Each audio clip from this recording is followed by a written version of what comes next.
Xursand bo'lishga shoshilmang. So'nggi kunlarda ijtimoiy tarmoqlarda qiziq xabarlar. Moskva hamda Moskva oblasti va Sankt-Peterburgdagi hamyurtlarimizga 10 yillik stajiga ega ishonchli dokument xizmatlarini taklif qilamiz. Registratsiya va uni продление qilish, трудовой договор, уведомление, spravkalar, проверка bazalar xizmatlari mavjud. Muhim eslatma: Amina ilovasi to'liq ishlamaganligi sababli registratsiya qilmaganlar zudlik bilan ushbu xizmatdan foydalaning. Hoziroq ekrandagi raqamlarga qo'ng'iroq qiling yoki WhatsAppdan yozing. Tarqalmoqda. Unga ko'ra, Rossiyadagi Restar Control Remix list ro'yxatiga kiritilgan ayrim muhojirlarning Alfa-Bank kartalari hali ham ishlayotgan ekan. Bu xabar ko'pchilik vatandoshlarimiz orasida umid uyg'otdi. Ayrimlar hatto bank kartalarini bloklash xavfi ortda qolgani haqida gapira boshladi. Ammo vaziyatga sovuqqonlik bilan qarash kerak.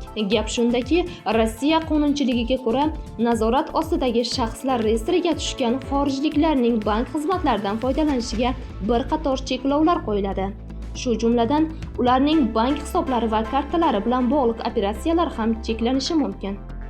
Agar Alfa-Bank kartalari ayrim fuqarolarda hali ham ishlayotgan bo'lsa, bu qonun o'zgarganini anglatmaydi. Bu texnik kechikish, ma'lumotlari bazasining yangilanishi yoki boshqa tashkiliy sabablar bilan bog'liq bo'lishi mumkin. Eng muhimi, bu haqdagi videolar va muhokamalar qancha ko'paysa, masalaga rasmiy idoralar e'tibori shuncha tezroq qaratilishi ehtimoli ortadi. Natijada esa hozircha ishlab turgan kartalar ham qisqa vaqt ichida bloklanishi mumkin. Bunga o'xshash holatlar avval ham kuzatilgan. Ko'pchilik yaxshi eslaydi. Bir vaqtlar ayrim sim kartalar yoki xizmatlar ishlayotgan haqida keng muhokamalar tarqalganidan keyin tegishli cheklovlar ancha tezlashtirilgan edi. Shu sababli ijtimoiy tarmoqlarda tarqalayotgan har qanday xabarni yakuniy qaror yoki rasmiy yangilik sifatida qabul qilmaslik kerak. Ayniqsa, migratsiya va bank tizimiga oid masalalarda rasmiy manbalar ma'lumotlariga tayanish muhim.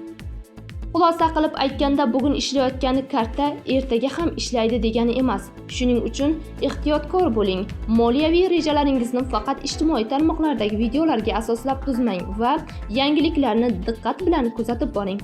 Rossiyadagi muhim yangiliklar va vatandoshlarimiz uchun foydali ma'lumotlarni birinchi bo'lib olish uchun kanalimizni kuzatib boring.